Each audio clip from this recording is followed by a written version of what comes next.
ni matatizo makubwa ambayo yanaendelea.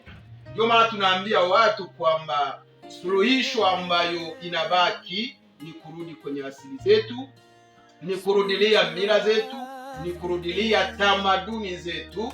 Ndiyo njia pekee ya kutatulia matatizo. China iliporudia kwenye mila yake, kwenye tamaduni zake, ikapanda juu.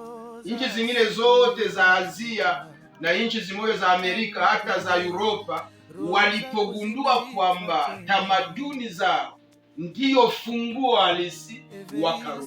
Na leo maono ya Kimasia inakuja kuambia Wakongomani wa Afrika warudie kwenye mila zao, warudie kwenye tamaduni zao, maana ndiyo njia pekee ambayo inatubakilia ya kuweza kutupeleka katika mpango wa Mungu, mpango wa mababu zetu. Hii ndiyo ujumbe ambao tulikuwa nayo.